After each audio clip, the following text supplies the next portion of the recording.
assessments and IEPs are more aligned. When we've had earlier conversations, especially with the families, the goals feel a lot more connected than to what we identified during the assessment process compared to before.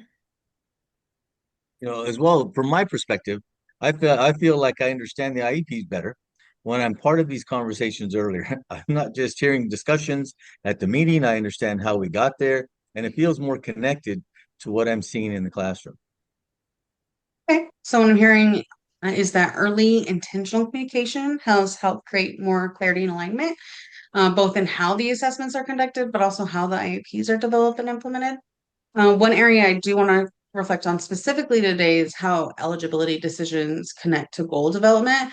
I know that we've strengthened collaboration. How has that influenced the way we think about goals? So I think it's helped us be more thoughtful about making sure that goals are aligning and reflecting of the eligibility.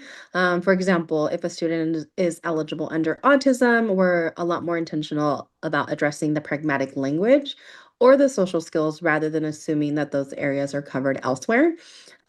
We also use the goal cheat sheet that we created, and as a part of our last meeting, I shared that with all of the special education teachers on my site for goals that they should look for during the assessments, but then also during annual IEP meetings and other review IEPs.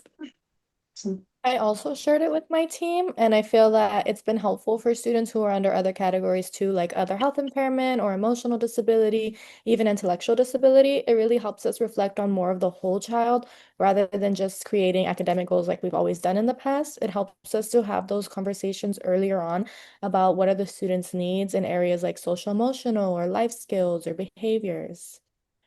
Yeah, absolutely. Thank you for sharing that. I was one that received it. I found it helpful for my annuals. There's just a lot of needs identified, not being addressed. And so having more information is always helpful. So thank you, ladies. Thanks for sharing. And I'm glad that everybody found the resources we put together helpful and in guiding our teams and for questions that they could be asking, and really making it data driven and looking at those eligibilities. How has that worked with the rest of your teams? It's been helpful to have shared language. It doesn't feel restrictive or list having like a checklist so much as it helps us make sure we're overlooking areas that should be considered based on the eligibility category we're considering. Yeah, I agree. I agree too. I appreciate that framing.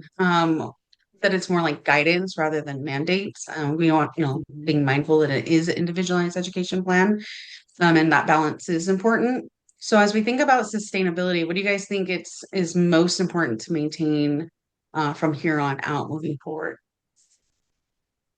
I definitely think it's going to be early conversations.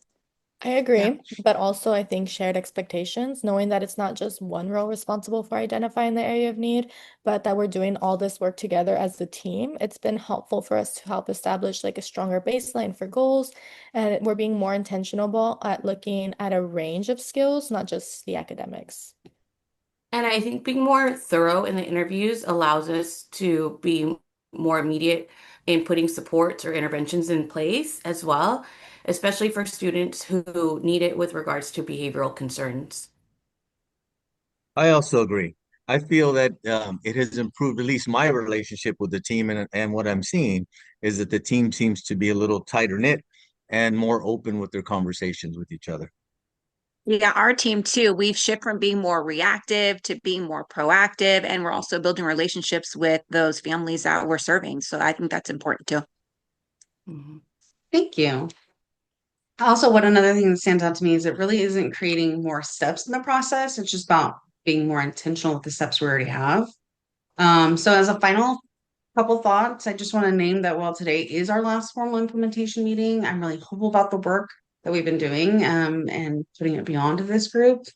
So the one of the things I'm excited to continue thinking through is that alongside the director of assessments, as how these collaborative assessment practices might be supported more broadly across the district without adding additional burden to our other SPED teams. So my hope is that this work can be embedded within our existing assessment timelines and professional learning structures rather than functioning as something separate or additional to what they're doing.